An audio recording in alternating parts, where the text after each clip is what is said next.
So hello and welcome back to Truth Testimonies.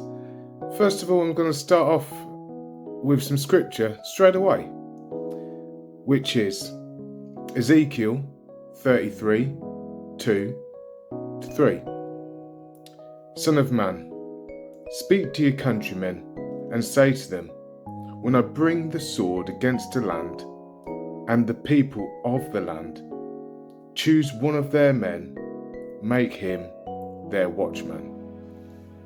Now, the reason I started off with that piece of scripture is because the messages sometimes that get out there, the whole point in these videos is to put across to people who have been through or going through or have been through the same or similar situations where they have been in contact with, and whether that be through a friendship relationship, whether it be a parent, whatever, of a toxic individual, and how damaging those toxic individuals can be.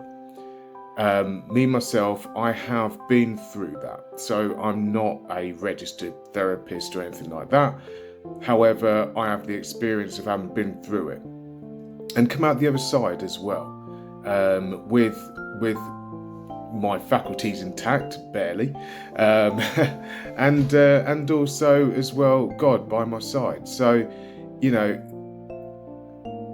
I put these videos out to help those out there and to help them people overcome, because people, whether they're toxic individuals, whether they're narcissistic individuals, these people do damage people.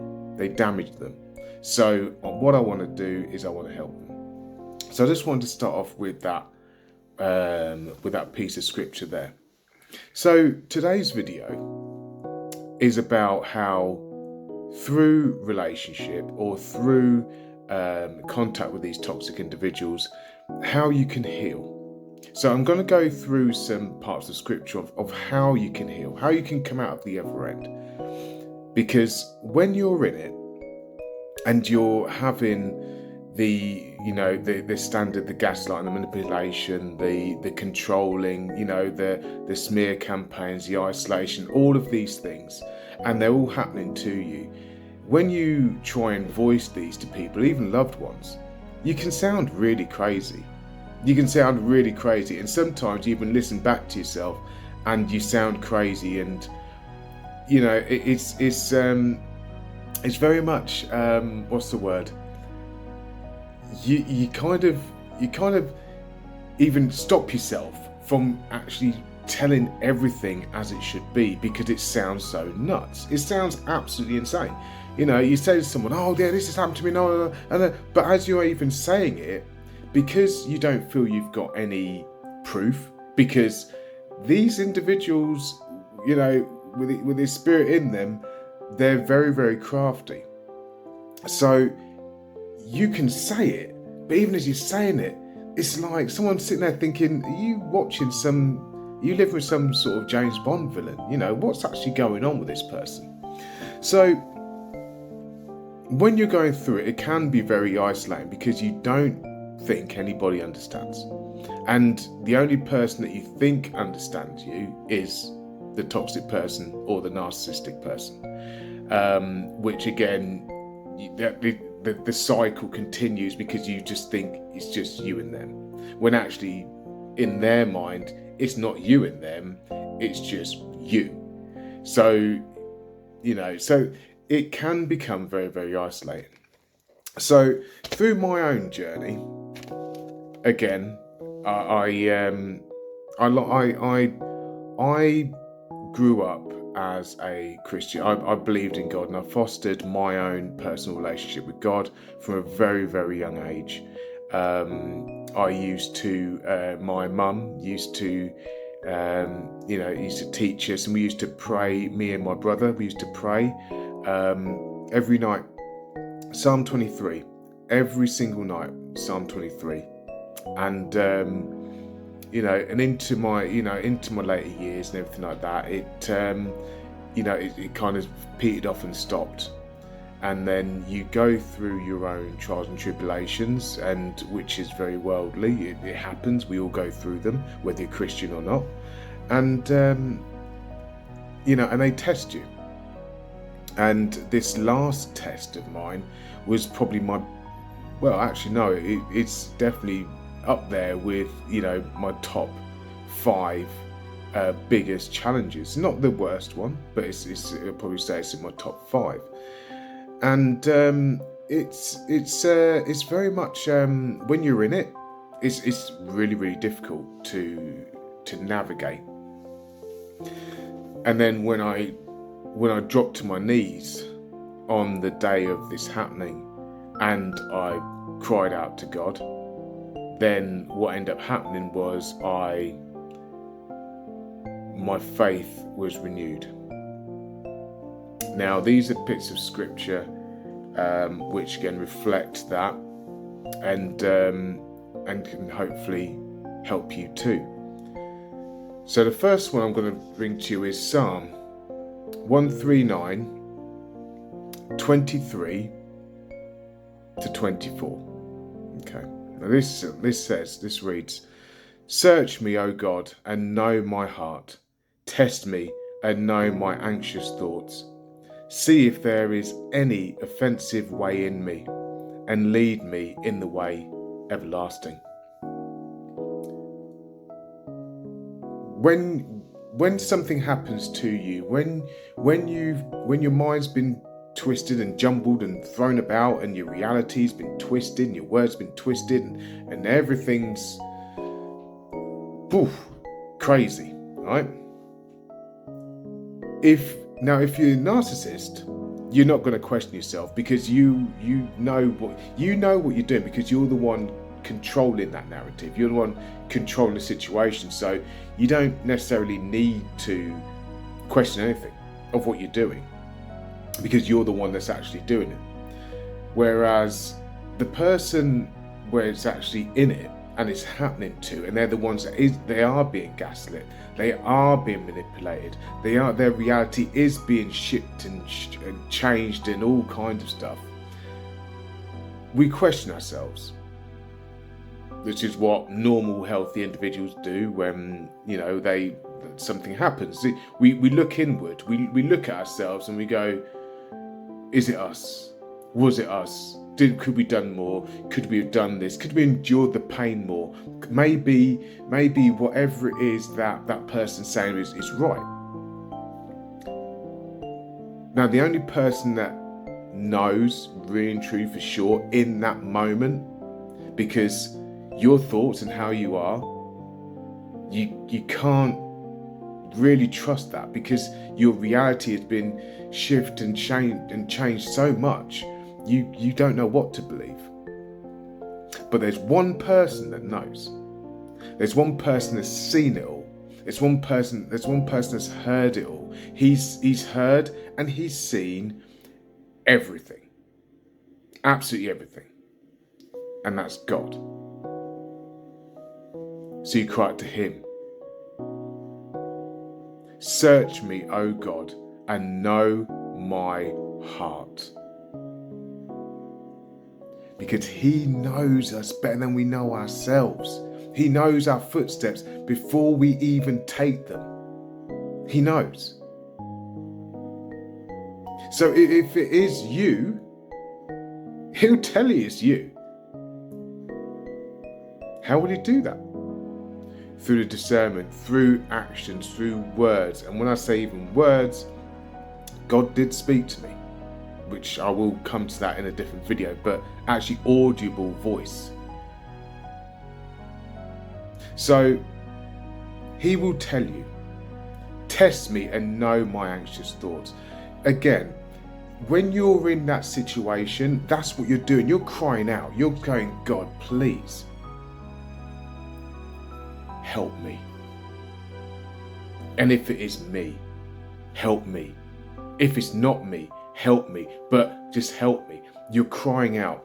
You're crying out to God for help. That's what you're doing. And at the end of the day, because you're in it, that's what's, you're doing that not to get revenge, not to try to, because asking God to, that's not the way. So you basically got, you have to make sure that you are sincere within yourself, and you cry out to God. You cry out to God and you ask him, and he will tell you. And he talks to us. He does talk to us, whether you think he does or doesn't. He talks to us. He can talk to us, like I said, audibly. He can talk to us through dreams. He can talk to us through people, through interactions. Myself, I've had all of them. I know they've come from God, because it's only God that would have known.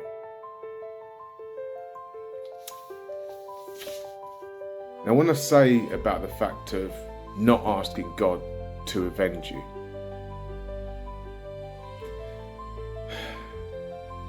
the whole point in these sort of situations is to get to a point of peace. As I've said before, God is a God of peace, not of confusion, not of chaos. He's a God of peace. So that's the goal. That's where you want to head towards. But going towards the goal of revenge and bitterness and getting into the game and getting into the mud and getting into a fight, that's not peace. That's their way. That's the enemy's way. That's darkness' way of doing it. So you don't want to go down that road. Which leads me on to Exodus 14:14, which reads, "The Lord will fight for you. You need only be still." That takes faith.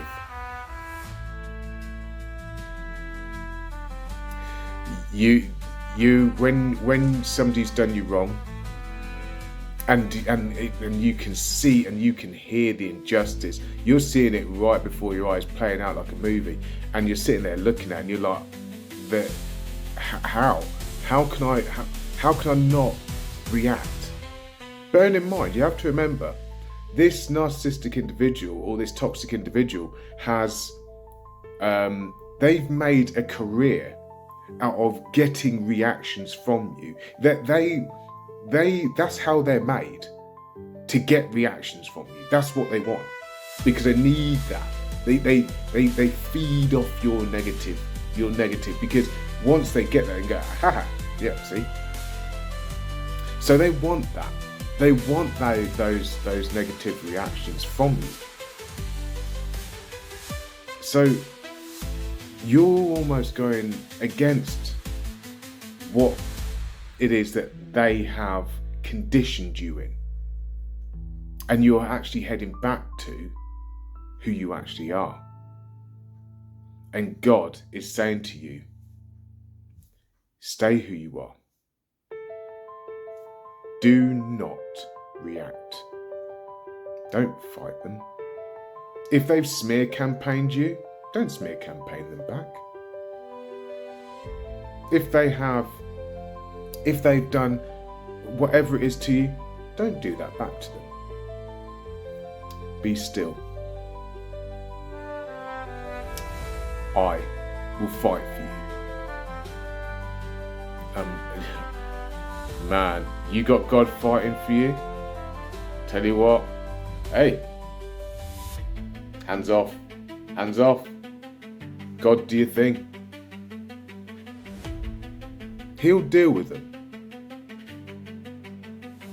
You look at throughout history, even, you look throughout history of people who have gone through, they've gone through their life, and you think, oh, they're untouchable. And from the outside, they look untouchable until they're not. And then you're like, oh, God will fight for you. The next one we have. Now, this is Isaiah 43:2. When you pass through the waters, I will be with you. When you're going through it, and at the end of the day, when these things happen to you, it's very, very difficult to just be like, off we go, see you later. You know, it's very, very difficult to do that, because you're on the back foot. You're the one who has been manipulated and controlled and all of these different dark, horrible things. So, you know, you can't just switch it off. It's not an on-off switch. You're not wired like that. That's why you love how you love. That's how you are who you are. Don't forget that. You know, don't ever forget that. So when you pass through the waters, I will be with you. Yeah, God will be with you. He's got you. God's got you. He has got you. And you know, and you think to you know, you're not alone. You are not on your own. If there's one thing that God has told me and taught me throughout my life, is He has been there the whole time, even when I didn't think He was there, even when I didn't even, even when I wasn't even looking for Him to be there. He was there the whole time. He's there. So keep that in mind when you are going through this dark, horrible time, and when you are just starting to heal from it. He's there. He is always there. Just remember that. And the last thing I want to leave for you today is this. Now this is 2 Corinthians 4:8-9. We are hard pressed on every side, but not crushed. Perplexed, but not in despair. Persecuted, but not abandoned. Struck down, but not destroyed. I love that. I love this piece of scripture. This is one of my favourite pieces of scripture. It's not isolated to if you're just a Christian, by the way. This is everybody. Everybody can have this happen. And just because you have a faith, just because you've got a love of God, it does not mean that you're not in a war. You're not going to go through your own trials and tribulations and storms. We are hard pressed from every side. There's always going to be something coming at you.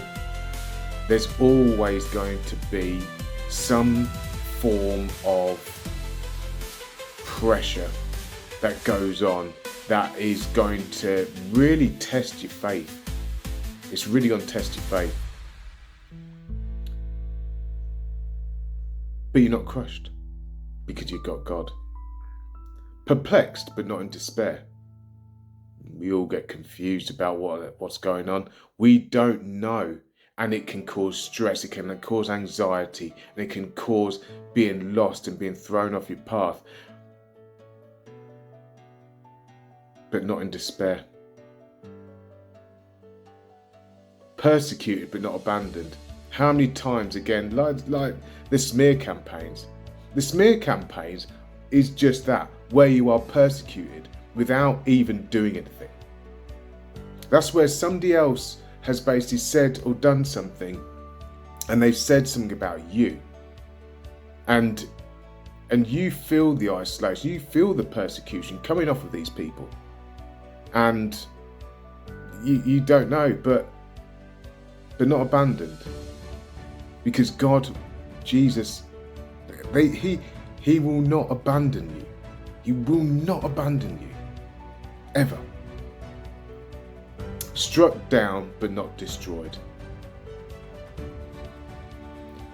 The whole thing of a narcissistic or toxic character is to strike you down, to destroy you. That's what they want to actually do. That's all they know, destruction. So that's what they want to do. They want to take what you have for themselves and destroy it in you. But God won't allow that to happen. So keep that in mind.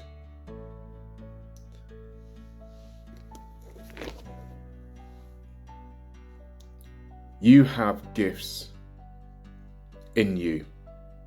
The whole point, the whole reason a narcissist was put into your life in the first place, the whole reason they came to you and chose you and they sought you out, was because of the gifts that you have.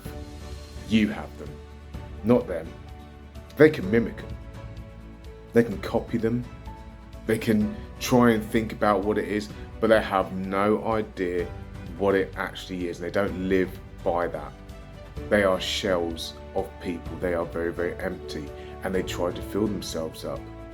But you're already full. You're full of the gifts, and you're full of Jesus. You're full of God, and He's got you. So that's all for today. My name is Franklin Baxter. This is Truth Testimonies, and I will see you in the next one.